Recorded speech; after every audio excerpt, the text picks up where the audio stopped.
أعوذ بالله من الشيطان الرجيم بسم الله الرحمن الرحيم ربي اشرح لي صدري ويسر لي أمري واحلل عقدة من لساني يفقهوا قولي حسبنا الله ونعم الوكيل حسبي الله لا إله إلا هو عليه توكلت وهو رب العرش العظيم. In God do we place our trust. There is no deity worthy of worship except God, the throne of glory supreme. وصلى اللهم على محمد وعلى آله وصحبه أجمعين والحمد لله رب العالمين. Ameen.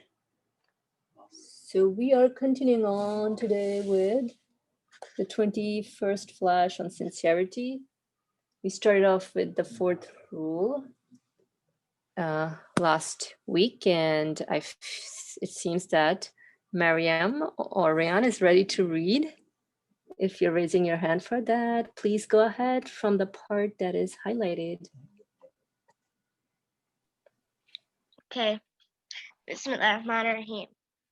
O my companions in the service of the Quran, one of the most effective means of attaining and preserving sincerity is contemplation of death. Yes, just as worldly ambition damages sincerity and drives a person to hypocrisy and the world, so the contemplation of death causes disgust as hypocrisy and gains sincerity. That is to think of death and grasp that this world is transient, and so be saved from the tricks of the soul. Yes, the instruction the Sufis and people of truth received from such verses of the All-Wise Qur'an as every soul shall taste death. Chapter 3, verse 185.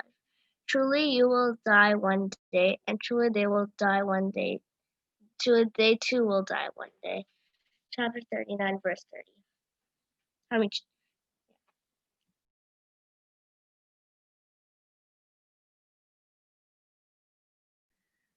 led them to make the contemplation of death fundamental to their spiritual journeyings.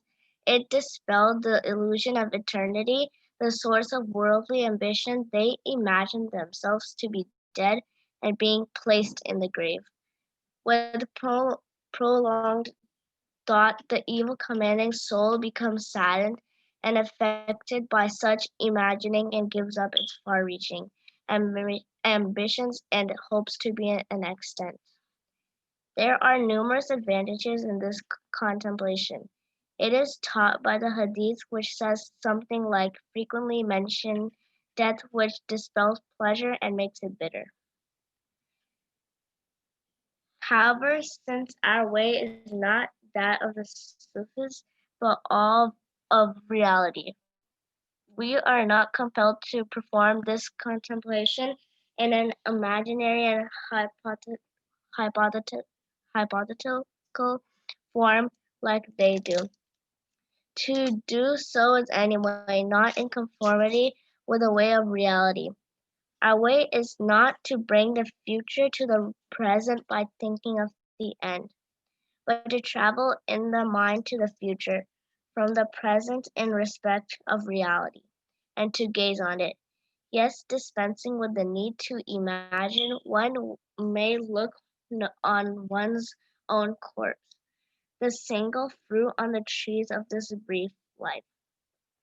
One may look on one's own death, and if one goes a bit further, see the death of this century, and going further still, observe the death of this world, opening up the way to complete sincerity. Jazakallah khair, Mariam, for a nice reading. It's, I think it's very obvious just by reading what you read. Can you just give in some keywords, some repetitive wordings that you saw in the passage that you read? What has been repeated over and over again? Anything? So I think it's like death, because in one of the sentences it says, that is to think of death and grasp that this world is transient, and so be safe from the tricks of the soul. So like just choose. I understand from that sentence as just to choose the right way, and you can't live on this world for as long as you want, and you like live here like however there's always like something to follow, and you will be able to go into like the afterlife. Mashallah, thank you. That's true. Death is a very prominent human reality. No one can deny it. It's always in the back end of our mind. And like you said, it helps us to remain true or sincere to our human nature, and be very conscious or aware with how we are following our journey here in terms of the choices we make. So that's great. Thank you. I know it's a small group right now, but just checking in really if anyone wants to say something before we move on. Feel free to express yourself out. You want to say, yeah, go ahead. Just based on the comment from Mariam, that was good in terms of so the contemplation is a word that was repeated also. Contemplation, which means to think about it, to reflect on it, and based on your observation, you can say, hey, what is going on? So basically taking a pause and trying to understand the meaning behind it. So that is what the transience of this universe, you see, nothing cannot hold on to time. Time is just continuing, and the things are changing continuously. We are changing continuously.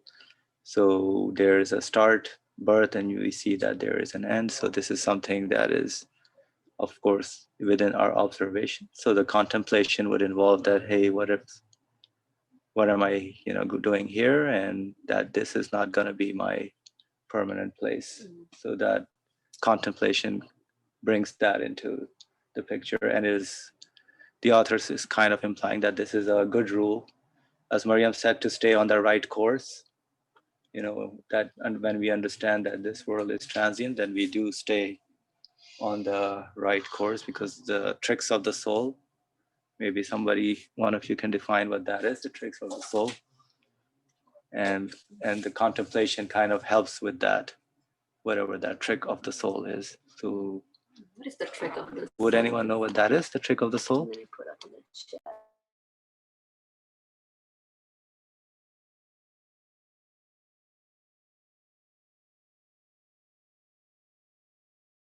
Yeah, so what is the trick of the soul? That's something I want to explore as well. So while I'm also thinking on that, if anyone has any thoughts on the trick of the soul, because I feel that I always get tricked.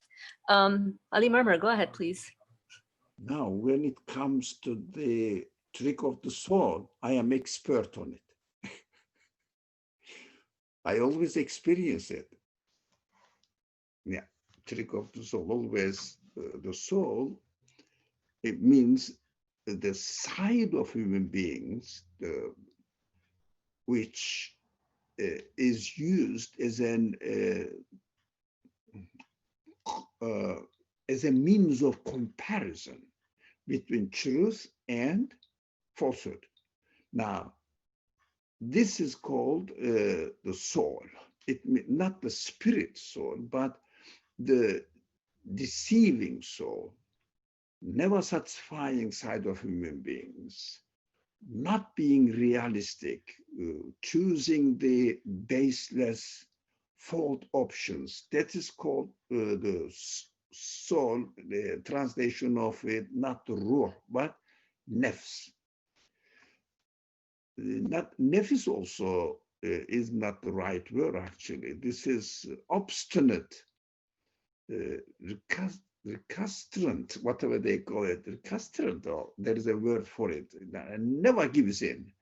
always insisted that you have to follow me and I'm going to attach you to this world and as if you are going to be permanent here, which is not reality. Whatever is not the reality, but okay, let me see it. Recalcitrant, correct. Recalcitrant side of human beings. This is the soul. The soul, what does the soul represent in this case? Just opposite of the truth, opposite of reality. This side of human being means what? Recalcitrant. So hey, you know it. Recalcitrant, yes, let's see. Weak, recalcitrant. Recalcitrant, having an Not stubborn or uncooperative attitude towards authority. Yeah, very obstinate, never submits to the truth in this context.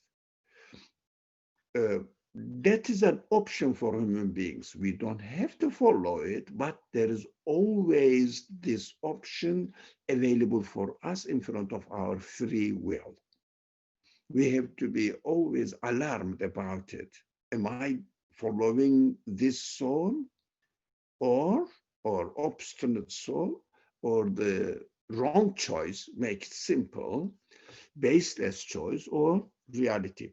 This baseless soul always offers this, which is the most effective trick of this baseless option is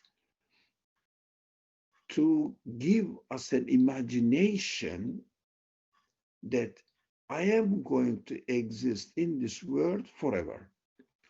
Although logically everybody knows that, everybody is aware that no one really questions about the truthfulness or reality of death.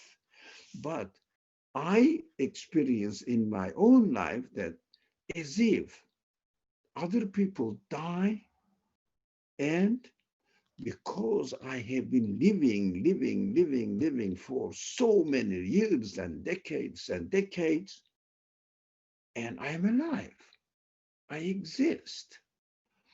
This accustomed way of living gives the opportunity to the misconception that I will never die. Although logically I am aware that I will definitely die, but psychologically, sensually, I don't experience this reality and put it into practice in my life. That is how I find myself in. As if my grandparents died, my parents died, my uncles, all of them gone and taken away to the other world. And also some of my friends in my age are gone as well, is taken away. Still, I feel that in my practical life, I am always interested in the things that I will never die. So when I see myself as a permanent being in this world, of course, all my focus of interest will be my personal matters, personal interests. So I want to preserve my not only my property. These are not important in this context. I want to preserve my dignity, but not in the positive way. Preserve my honor, not in the positive way. What does it mean? How can I explain it?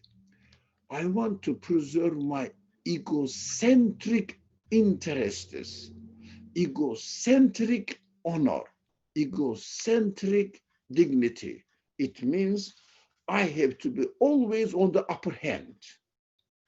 I have to be always in the eyes of the people, and I have to draw the attention on to myself, attention of the people to myself, and I must be in the center of the people's concerns.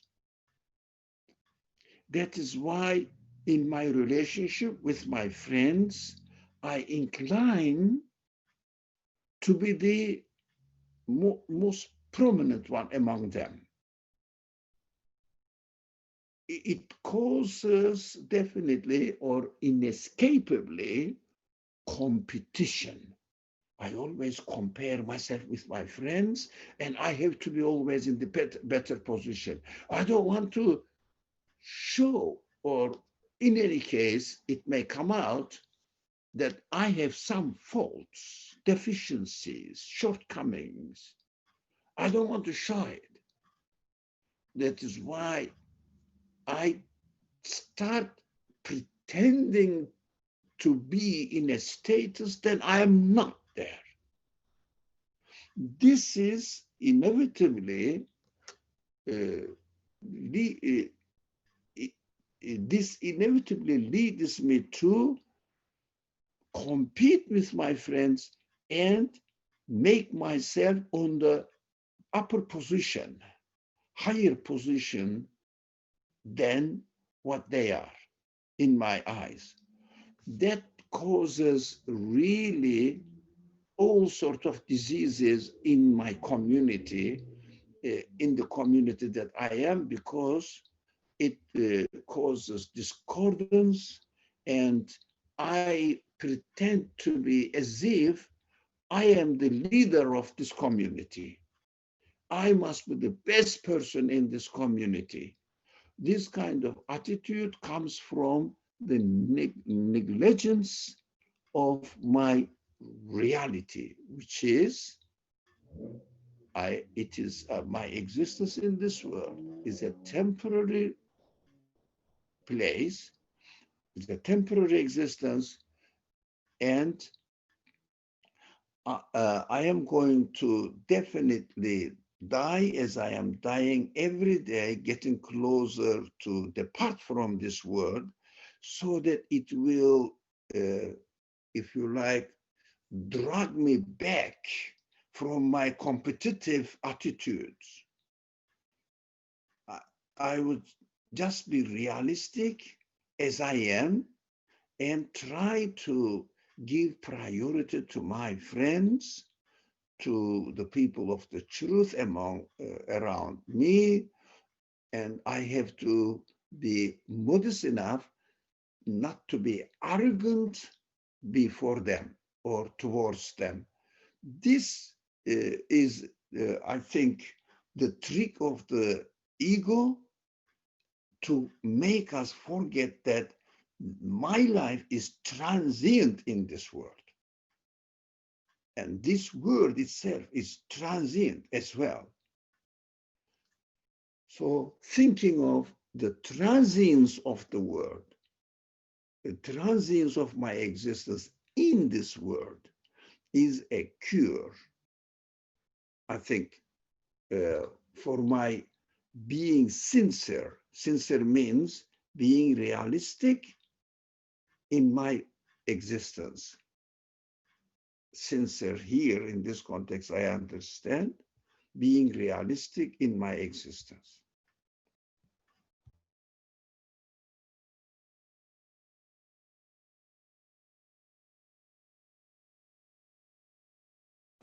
Thank you for sharing your comments, Brother Ali. Yeah, I think it's pretty obvious. Man likes to be the center of attention in anything, any situation, because everything revolves around him. And I think just being mindful and not get deceived by solely focusing on just the temporary pleasure or the temporary satisfaction, rather looking at the bigger picture, we're realizing that really, what am I doing? And I think death is a very deep reminder to shun away from all these hypocrisy type scenario that we may get involved in.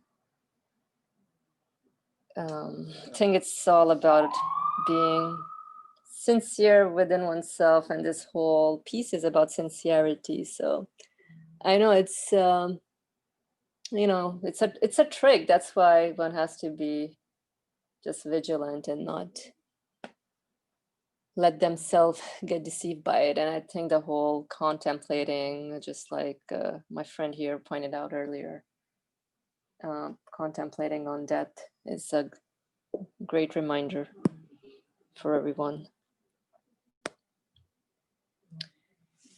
All right. Okay, so nobody has anything else to add here. We can proceed to the next para. So Sohail, go ahead. Yeah, I just wanted to ask, is he referring to, because the Quran, I guess, lays out 3 stages of the self or the soul. And is he referring to the first stage itself? That's my question. I'm sorry, can you? Yeah, so you're asking about the 3 stages. I don't know what the 3 so stages. I mean, so the first stage would be, I guess, nafs al-ammara, the inciting soul, and or the aspect of the soul that, as Dr. Ali was mentioning, looks to the self and wants to take itself as the center. So, I mean, reading it or reading it again, it almost seems like, maybe he's talking about or progressing through the different stages of how to break, or not, I guess not break the soul, but reorient or the soul towards what its purpose is.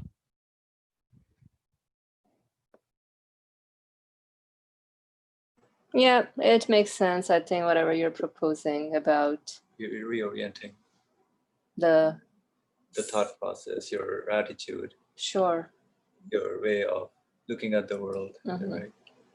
And,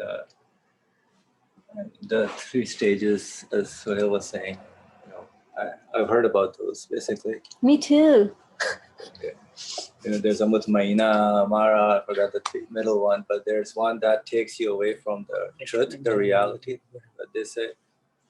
And there's one that is the satisfied soul, and in between there's something also. But I think the way Nursi kind of puts it is actually the one that disconnects you from the reality. So that is what this soul is to be reoriented, as Sohail said. Listen. Coming back, bringing it back to what the real situation is.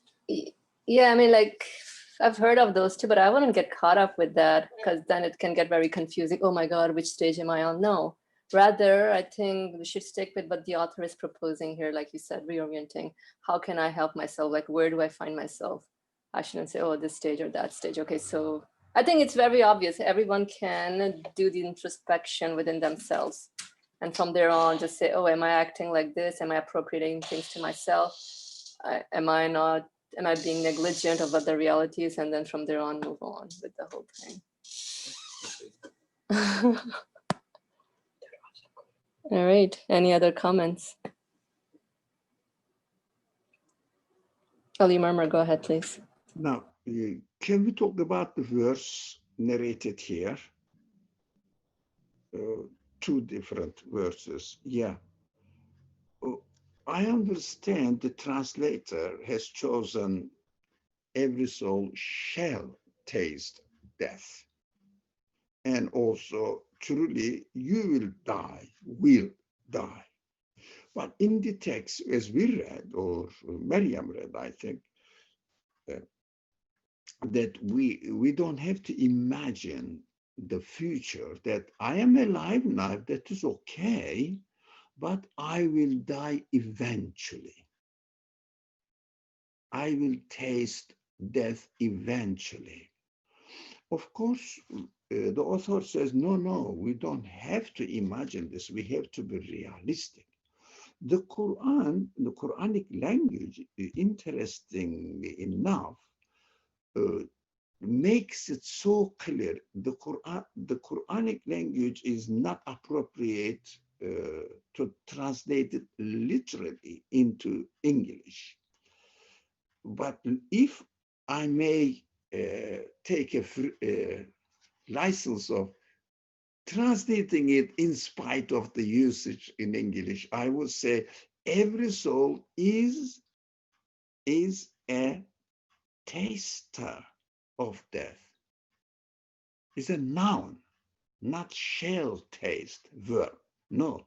For example, to do is you always but just to remember what I am trying to say. Doer is different.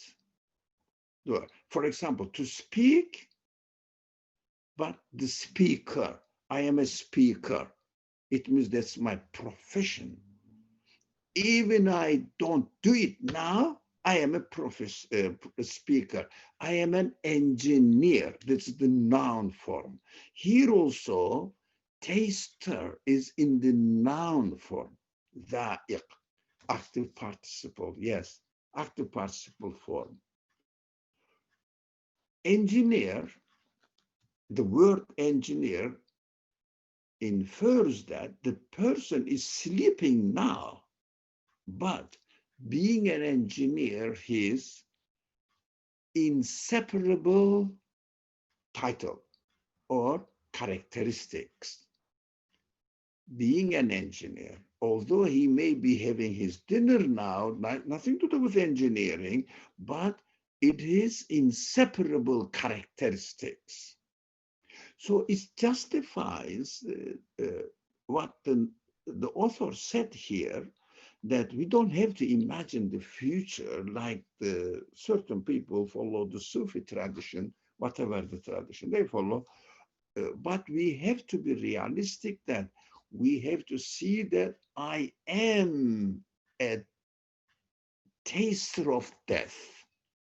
And truly, the Quran says you, it means I, mayyit. Now, mayyit again is the, active participle form, ma'it, mayyit. So it is another form of active participle form. It means dying, or I am dire, if you like. And they will also, everything else are dyers as well. We are accustomed with this saying that we are continuously subject to death. In this circle, it is not only a philosophical entertainment, it is really what the Quran says. We are continually tasting the death. We are continually dying. Yeah, if I have a destination somewhere there, as I walk, which is inevitable for me, that I have to follow the walking of it means passing time, it means recreating, being recreated, it means my previous existence is continuously subject to death. That's what the literal meaning of the Quran, which is easy to say it in Arabic, but it sounds weird if I translate this one in English literally.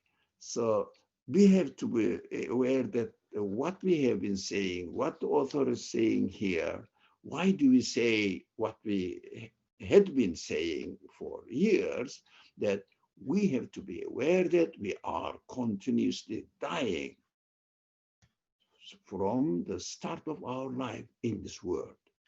Biologically, they say the cells are getting ready to always for death. That is not my specialty. I have no idea. I don't know how true it is. I don't say yes or no at all. But of course, understanding wise, my realization wise, I have to be aware of it. And the Quran also suggests us that we have to remember death because we are always experiencing it. It is tenacious to us. It doesn't leave us alone. Always we are dying, dying, dying, dying, dying. Even there was no death in the destination, I am continuously dying. But the reality of this disorder of the universe is that I will also leave this world as my life pertaining to this world is concerned. I will leave this world definitely, but I have to be aware that I am continuously leaving the world. Thank you.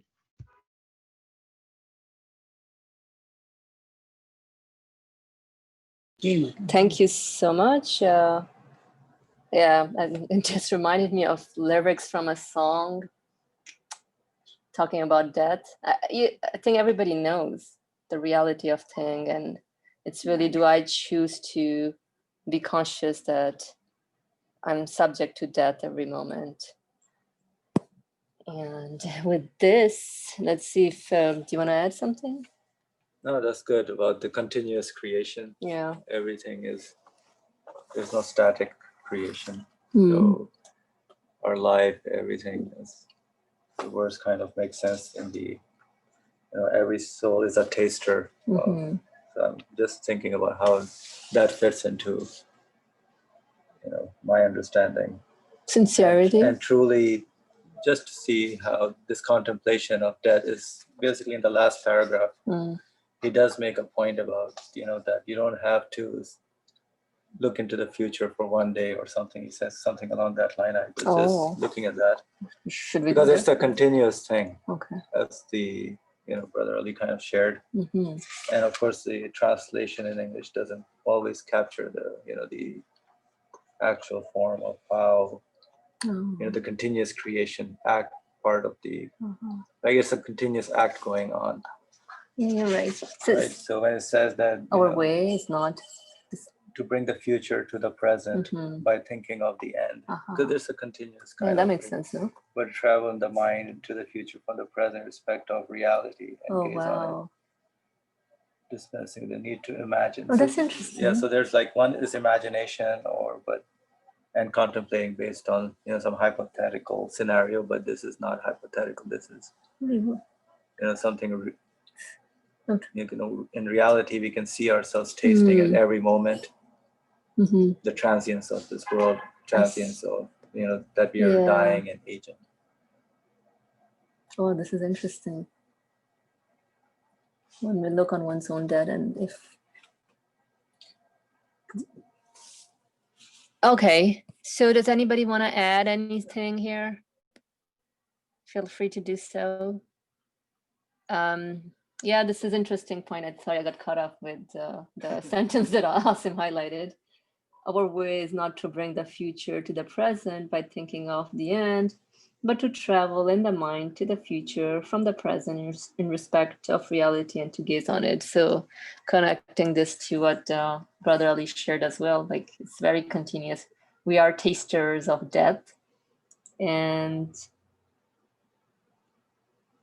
I think, and we're living it, but am I acknowledging it can be one point to reflect on, at least right now. And yep, that's interesting. Does anyone want to say something? Because I feel that I think the rest we sort of covered, where the author says there's a hadith that says frequently mentioning death will dispel pleasure and makes it bitter, as in will help me work out my evil commanding soul, which is loves immediate gratification, satisfaction.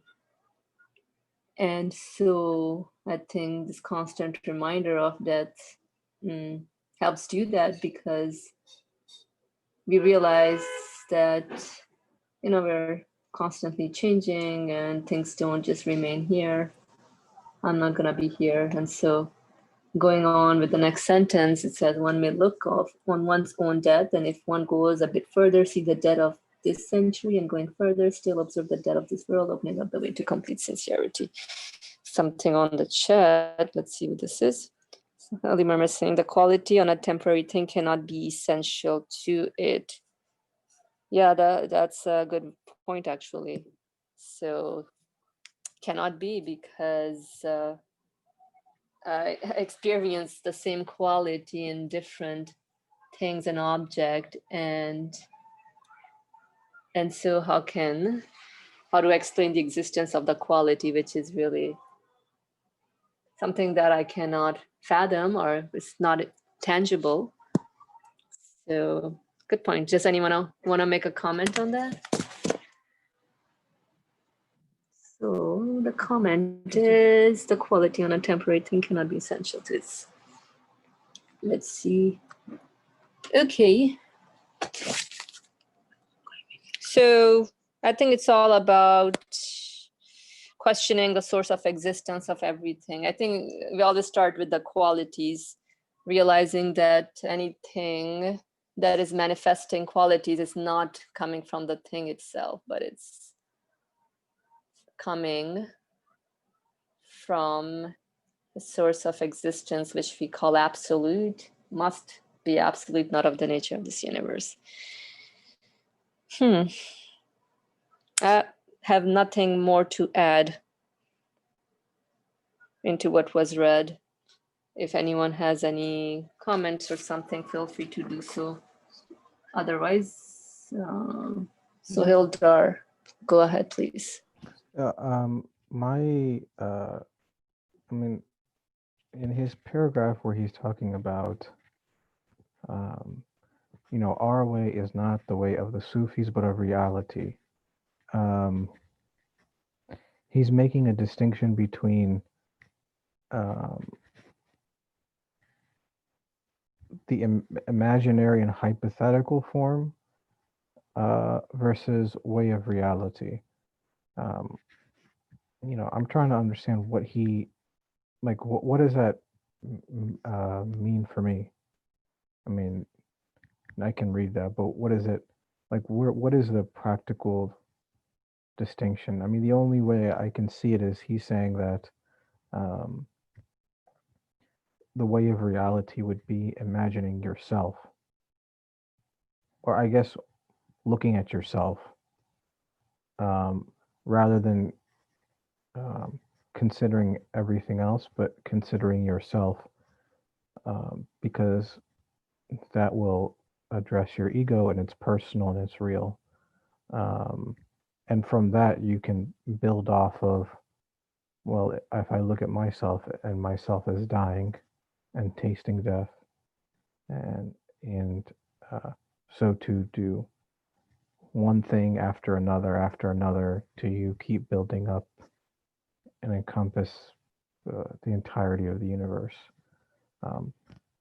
To me, that's the only, at least that's how I understand how he's making a distinction, unless somebody else has any thoughts on that.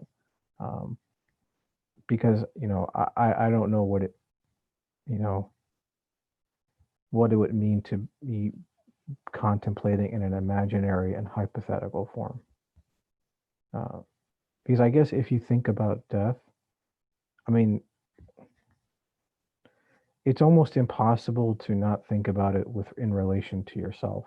I mean, I do agree with Ali Murmur. I mean, you can think about it, but it doesn't, it's not, for some reason, it's not tangible, even though you know it. But I'm just trying to understand what is his distinction between these two ways. Thank you for bringing this point up. It's good to look into this right now. So I think, from what I'm also gathering with what the author is pointing at is like experiencing the here and now, right now, whatever is it that I'm going through, try to make sense of it rather than the imaginary part where, everybody knows, this whole notion of death. And I think like just living with that reality that, yeah, I will die one day, but I think one has to sort of like inject themselves with it because I think it's hard to be living with that reality. So just like everybody else said, like, yeah, I think of death, and even Nursi mentions it a lot. It's always in relation to others, but not me, even though I know that, yeah, I'm subject to death and I'm bound to die. So that's a hard thing to do, like imaginary and hypothetical form of death. And, so rather be realistic in terms of, okay, whatever is it that I'm experiencing here and now, and from there make sense of things. I think it's all also a matter of seriousness. Like, how serious am I in terms of existence?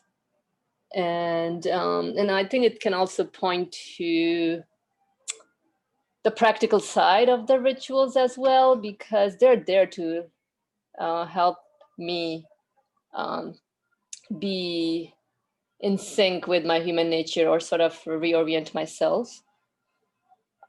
Otherwise, I slack off. So just like a teacher would give, let's say, daily homework to the student, it's just, for the benefit of the student. I mean, maybe it's like, oh, you don't have to do it, but I think it's better if the student does it. It just sharpens their skills. So I think what Nursi is pointing out here is, I think, experiencing life here and now. That's what I understand. But let's see, maybe you want to add something? Not much, but as you said, like, last week we kind of discussed about the Sufi kind of way about how the annihilation of the self, how that was taken. It's different from the way you and I follow or listen to the scholars and examine it within our practical experiential conditions. So I think there's a distinction being made in terms of, instead of going through, not the real situation as you see creation changing at every moment, at every stage, rather just, annihilating yourself in terms of, hey, I'm nothing, and there's, I am just pretty much considered dead or something. I don't know exactly what I think that way of contemplation or how that contemplation happens, but the way Nursi kind of is saying that, hey, he's making the distinction between one way and the reality. And the reality, I'm linking it again to how Brother Ali was talking about the verses as a continuous act going on. Where I am continuously tasting the transience of the world, continuously tasting death. So that is, again, goes into, that's how I took it. Alhamdulillah. I think I'm understanding what you're saying. It's, how we make comparisons like black and white, but things are not black and white, really. Even the Quranic guidance. I mean, I have to make sense for myself. So like you said, don't go on the extreme of something. It doesn't make sense. Like, you're not experiencing the it or the now. So that's what we need to do. Like, we're tasting death, like right now, sitting down right now. Yeah. Where's my yesterday? I can think about that, like what happened to me from yesterday to today. That's amazing. Oh my God. Can you imagine? Wow. Thank you for sharing this. Hope that shed some light to the questionnaire, but feel free to add on anything, any follow-ups, or let's get the discussion going, ladies and gentlemen. No. Okay. So, Ali Murmur, go ahead, please. One thing always attracts me. I don't know whether you experience or not, I'm sure you do, but whether it attracted your attention or not, I don't know. But experience is possible. Everybody can understand this. Human life, human spirit doesn't change, doesn't age, but body does. Now, what does it mean? What is the significance of this? We see that body is aging, but we don't see that life is aging as well. So it gives the impression to me that as if I am not going to die, although my body is aging. From the appearance, I can say, from the physical abilities, I can experience it. So the people think that if I keep my health, if I keep my health, if I am fit always, then as if I will be permanent here. But logically knowing that death is inevitable doesn't really affect my daily life.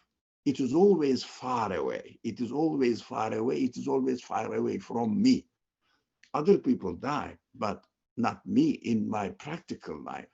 So I have to understand that if my body is continuously changing, transient, then the spirit, the human life does, they don't pertain to the body, because body is transient, and any quality which appears on the body cannot be from the body.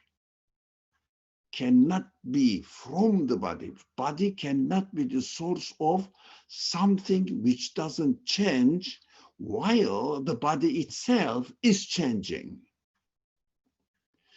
So I shouldn't be misled by my feeling that my feeling don't feel old. No, I don't know whether I am a stranger. I am a different person. I don't think so. But I don't feel that my spirit is telling me that I am old, or my feelings are getting old. I don't feel that. That's why some people say, oh, how old you are is not important, but what you think, or how old you think you are, is important. This kind of philosophy get away that I'm 60, 70 years old, but I am spiritually as young as a 20 years old boy. That is just cheating yourself, because life is put on your body. Body is not the source of it. Body is only a carrier of it. And if the carrier is continuously changing, it means although you don't feel that, and it's not true as well, spirit doesn't die. So spirit doesn't change. Life itself is an abstract thing. It is not a physical thing. Life is an abstract notion, or not only notion, abstract existence, not physical existence. It is non-physical existence, life. Spirit also non-physical existence. So non-physical things are not subject to change. For example, the principles of the order of the universe do not change, although every physical being in the universe continuously changes. So we should understand that the qualities manifested or demonstrated or observed on the continuously changing matter cannot be originated or essential to the matter at all. I have to understand this. My feelings should not cheat me that I am going to leave this world. Of course, leave this world. It doesn't mean that I am going to lose my existence forever, because I have the consciousness of existing with no end, permanent existence. That understanding is with me. My spirit comprehends this and wishes this, wants this. This desire is as young as ever. So we have to make the distinction between the two, so that we will be really convinced that really I am going to leave this world, and this world will leave me also behind. I will leave the world behind. We are going to be separated. Although my existence will continue, my spirit will continue.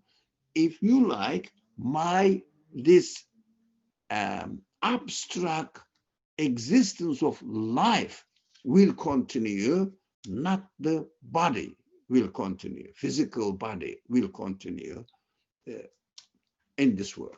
Thank you. Thank you, Brother Ali. This was very exciting. I concur with your sharing out your reflections. It really is very experiential. The spirit is ever young. It's just like residing in a house or in a car. The outer shell of anything deteriorates, but the spirit, it's you know, it's pure, it's as it is. And so I think that's what matters when one start really tasting the reality of existence, the reality of this life, the reality of really, yeah, even tasting death. Then it brings good news also when we are connected to our spirit, because the spirit is in the know of the reality, and it's connected with its source of origin. Alhamdulillah, that was great and wonderful. And really, things get meaning through, like, really, there's this, I don't want to say spiritual aspect to thing, but like when we're interacting with the universe, it's really the spiritual side, or like the spirit, like that tastes everything. Yeah, things are just like shells, outer shell. Okay, I think it's also like anything. Let's take the example of a fruit to make it practical also. So let's say an orange, we peel it, but it's just like the inner thing that we enjoy, that's delicious. The outer was just like decor, embellishment, embroidery, and it's the taste that remains, you know. And then the season is gone, and then the next season come in, and the taste remains with you. Someone presents you with another orange, but you had this taste, your spirit tasted that taste of the orange, so it reminds you of it. So I think what we're living, it's really spiritual side of things. Alhamdulillah, it's 5 o'clock. We have half an hour. So if anyone has anything to add here, otherwise we'll move on to the next piece. But thank you so much for really bringing up the points here that we're sharing in. These are reminders. You know, we think that, oh yeah, we nailed it, I got this, but no. Today's a brand new day, and we need to feed the spirit. And so, I'm just going to jot down here, read what Ali Mama wrote down. The quality on a temporary thing cannot be essential to it. For example, life in my transient body cannot be essential to me. True. Life and other human feelings also cannot pertain to my body, which is continuously subject to change and aging. Yep. All right, just checking in to see if anyone wants to add anything. Mariam and Brian, anything you want to add on your side? Feel free to share. If not, Move to the next. then let's get ready to read up the next part.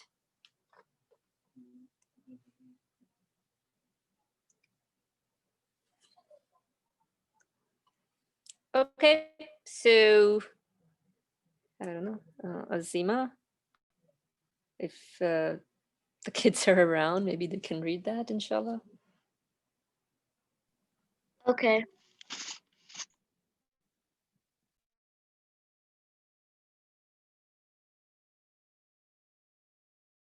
So Mariam, you can start reading the part that is highlighted in blue. Maybe we can just read the second means, right?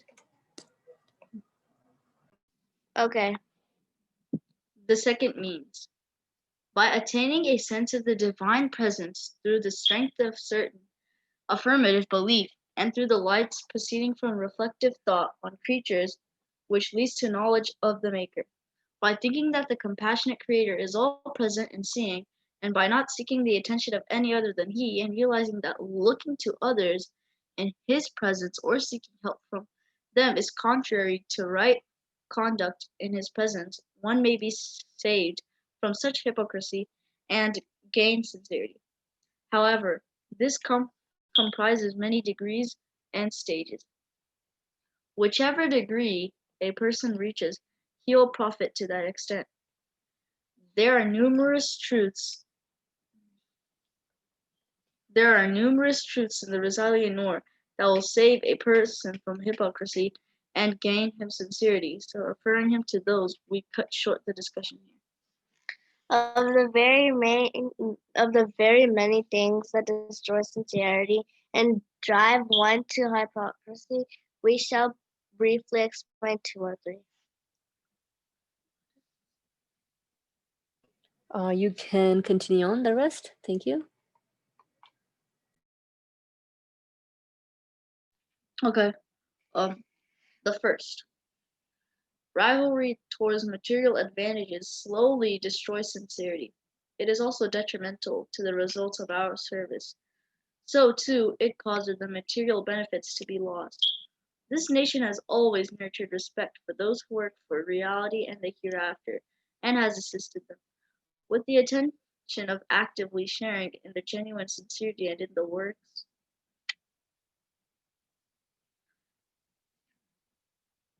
they carry out devotedly, it has always showed respect by assisting them with material benefits like alms and gifts to save them from preoccupation with securing their material needs and wasting their time.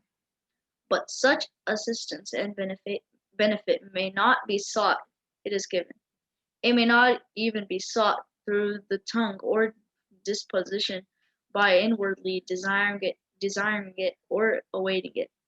It should rather be given unexpectedly, otherwise sincerity will be harmed. It would otherwise bring a person close to the prohibition stated by the verse, nor sell my signs for a small price. Chapter 2, verse 41, etc. And in part destroys the act. The evil commanding soul selfishly excites a feeling of rivalry towards a true brother and companion in that particular service by first desiring and expecting such a material benefit, then not allowing it to go to someone else. Sincerity is damaged, and the sacredness of the service is lost, and the person becomes disagreeable in the eyes of the people of reality. He also loses the material benefit. This subject needs much discussion, but I shall occur to it and only mention 2 examples, which will strengthen sincerity and true union between my true brothers.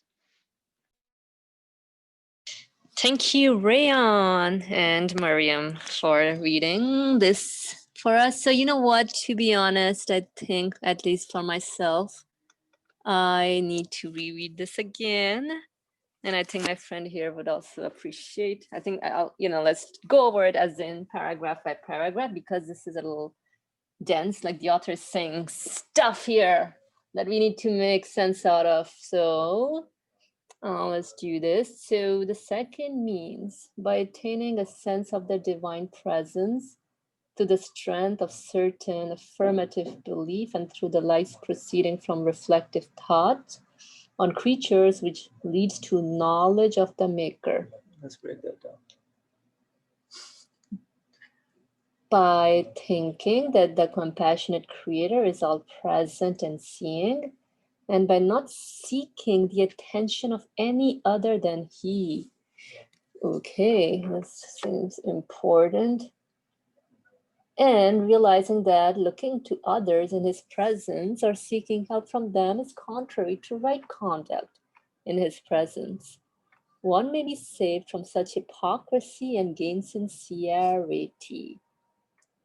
Okay, so I think what it's saying here is once I am acknowledging the source of my existence in my interaction with the universe, so I've been eating the orange and I'm questioning the taste, where is it coming from, how am I being pleased, is it the orange that's providing it? But wait a minute, orange is created like myself, so the qualities manifested in the orange are not essential to it, rather they point to a necessarily existent one. So while I'm acknowledging my source of existence through, it's saying reflective thought, as in contemplation or interaction, and you're working out your free will awareness and all that good stuff, which leads to knowledge of the maker. So Attaining a sense of divine presence. Which leads to the knowledge, even the logical conclusion now needs to be ascertained in terms of once I'm able to conclude that, let's say I have a pet. I'm like, oh, actually, yeah. So my sister had a turtle growing up. So just looking at a turtle, you can say, wow, the turtle must have a maker. So that's a logical conclusion. And so that's knowledge of the maker.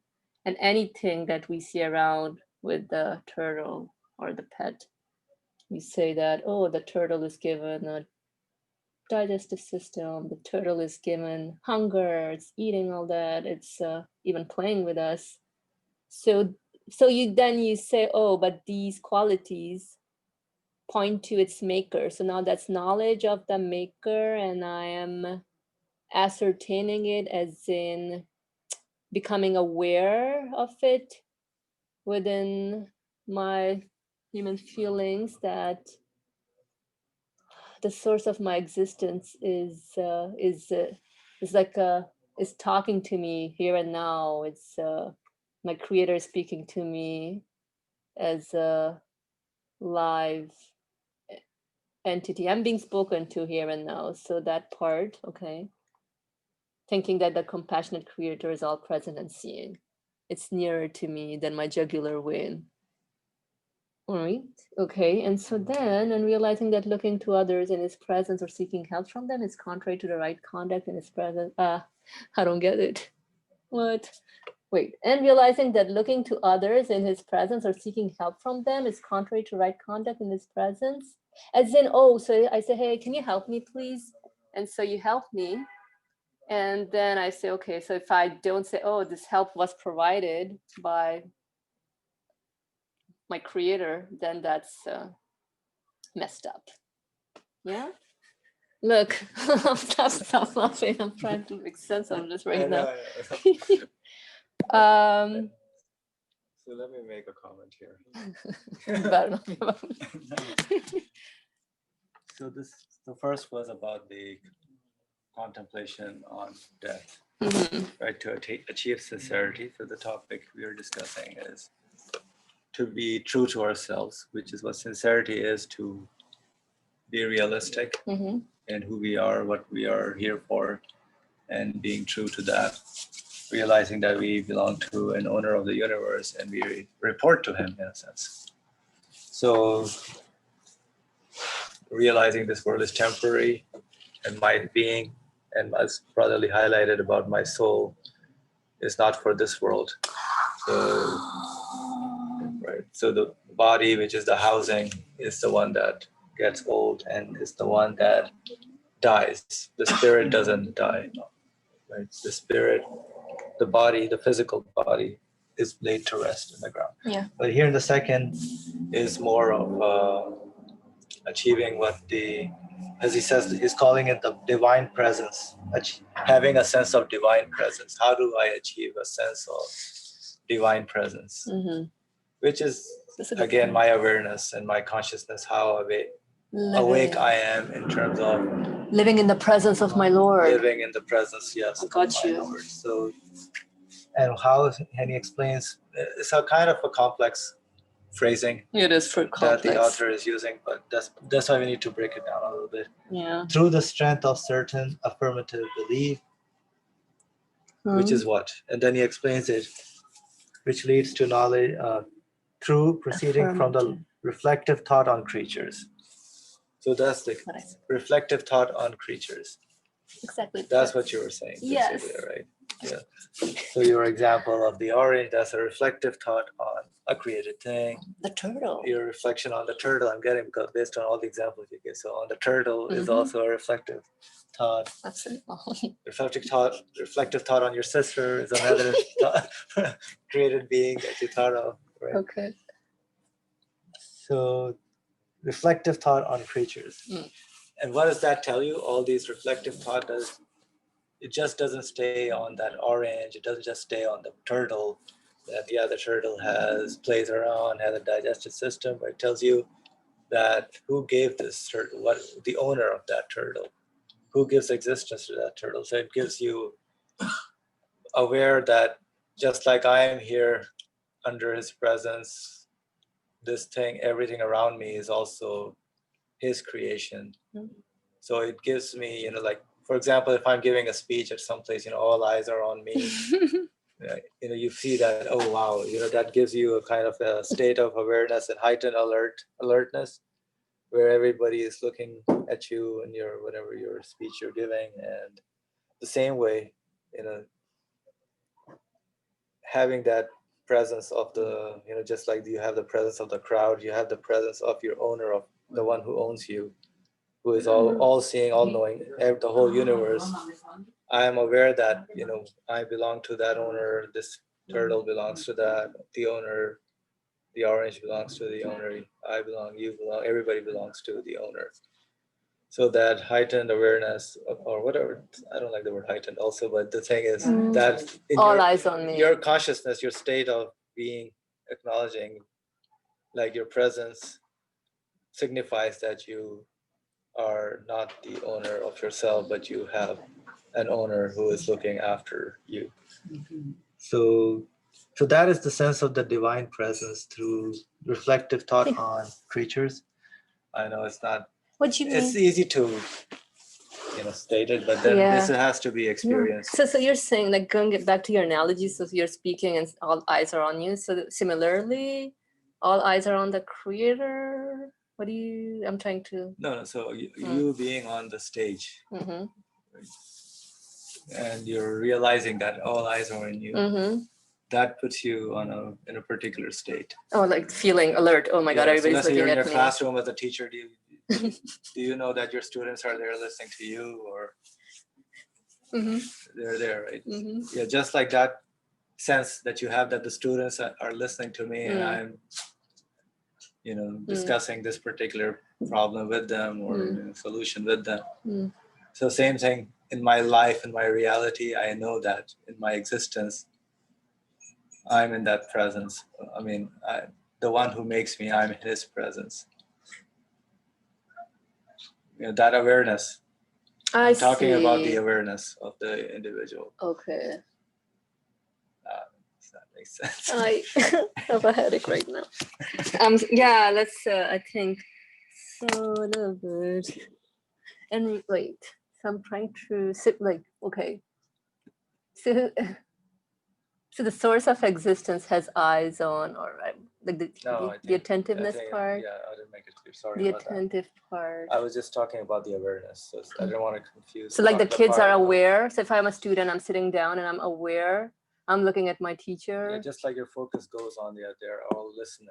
So is that awareness is there. So the same awareness is it being in the presence of my Lord. Oh, I see what you mean. awareness. Oh, I see what you mean now. Yeah. So similarly, I have to be aware that my Lord is all around me in terms of with all the qualities that I experience. Okay, that Yeah. sounds better. Yeah. Or let's say if I'm going shopping and I'm going to the mall, so I'm just like like getting attracted to everything, all the display stuff, buy me, buy me, buy me. So that feeling, similarly, I can, as a simile, just relate that feeling in terms of the source of my existence is also, oh my God, this is not good right now. Sorry. Does anyone want to help us out here? Because we're like struggling. I don't know if it made any sense, but I think you guys got the point. I think it's all about seeking help from them is contrary to right conduct. That's what I was trying to understand. Hello. Okay, so Hildar, go ahead, please. Yeah, I mean, what I took away from this was, as you mentioned, being aware or cognizant that you are in the present of the divine, primarily because or due to belief, because you see things as looking to him, so therefore you're in his presence, and you're certain of it, because that proceeds from reflection and contemplation on the reality of things, on creatures, and everything is a creature in a sense, and in that sense it leads you to knowing him or who he must be, and then you see everything as a means to be in his presence. At that point,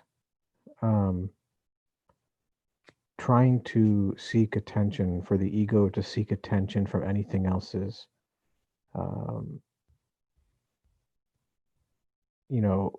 improper or incorrect, because how can you seek attention from something that only leads you to his divine presence? It's an inherent contradiction. I mean, you're trying to seek attention and name and glory and praise from things that all look to him anyway. So who are you really seeking attention from? And in doing this, you are saved from hypocrisy, because the contradiction in and of itself is sort of hypocritical.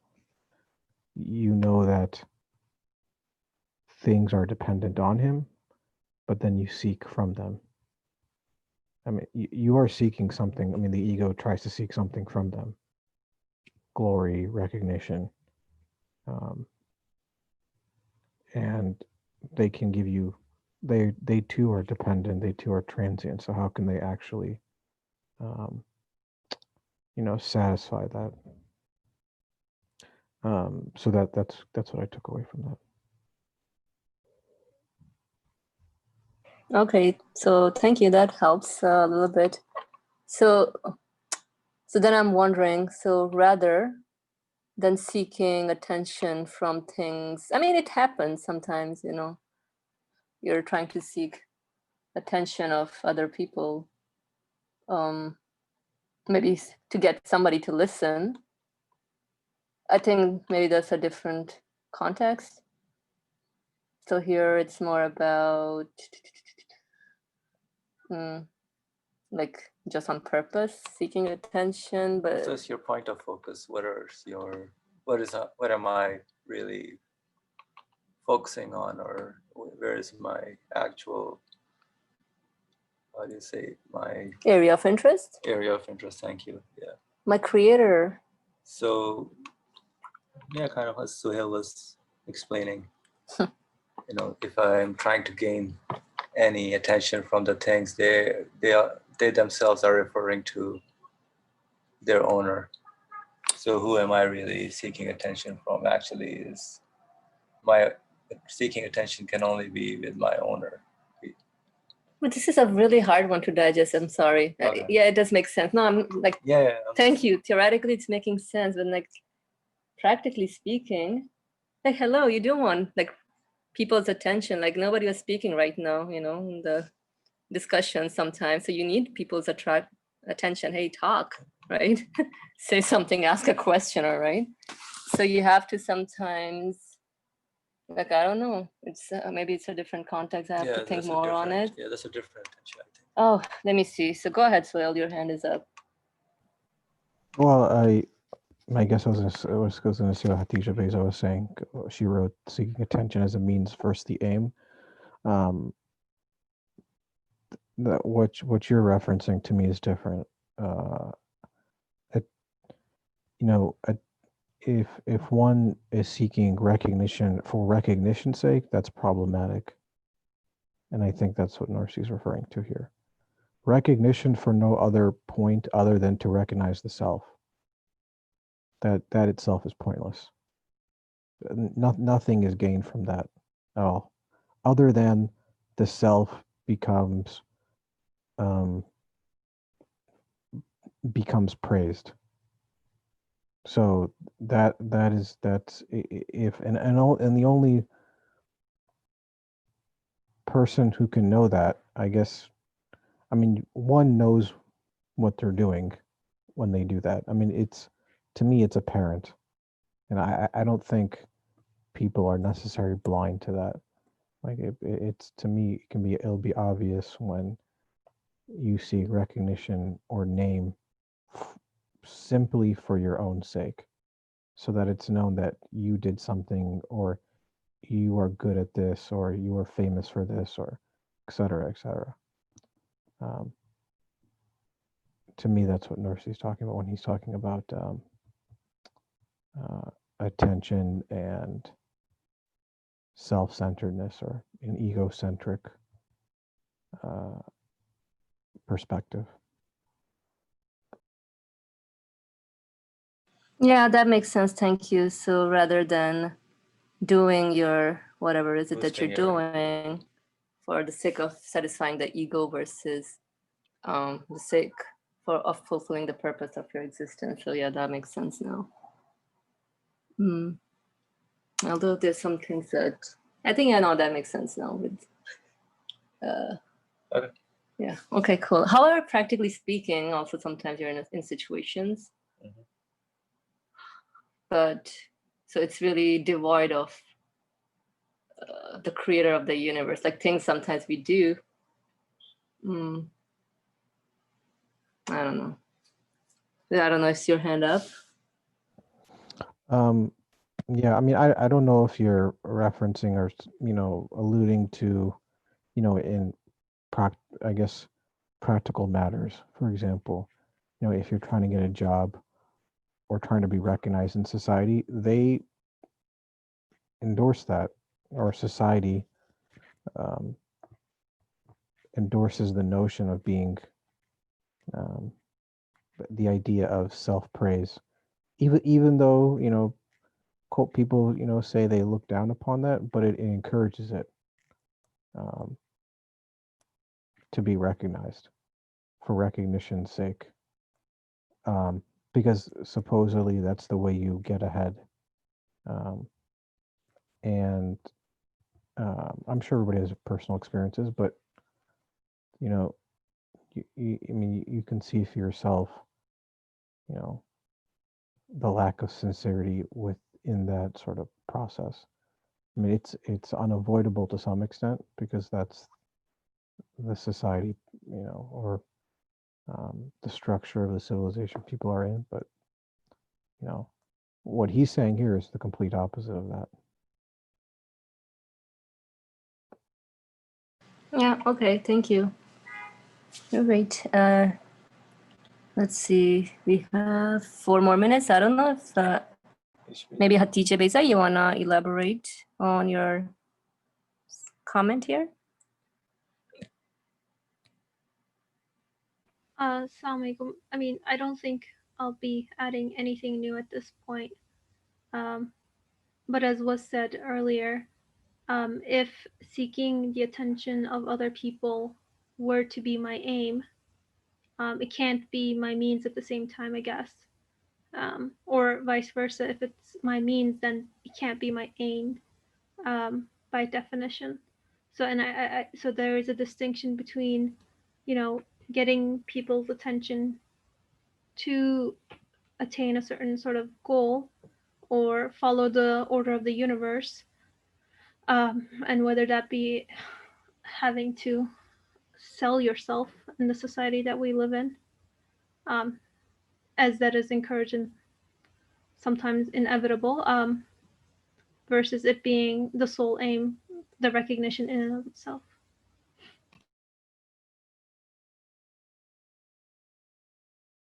Thank you for your comment as well. Would anyone else want to make a comment or add anything? Okay. I think we can stop here for today. Yeah. Do you guys think we're done with the second means, right? No, we'll probably do the first one next week. Okay, but we're done with this paragraph, the second. So. Okay, okay, inshallah. So we'll start with the first next time. I don't know, Mariam or Rayan, do you have any notes to share with us? Any 1, 2, 3 points? Anything? No pressure. Okay. Alrighty, if not, then inshallah we can stop here for today. Thank you all for joining in, for your contribution and participating in questions. Alhamdulillah. Bismillah ar-Rahman ar-Rahim. Subhanaka la ilma lana illa ma 'allamtana innaka antal alimul hakim. Glory be unto you. We have no knowledge save except that which you've taught us. Indeed, you're all knowledgeable, all wise. Wa akhiru da'wahum alhamdulillahi rabbil alameen. بحرمة سر سورة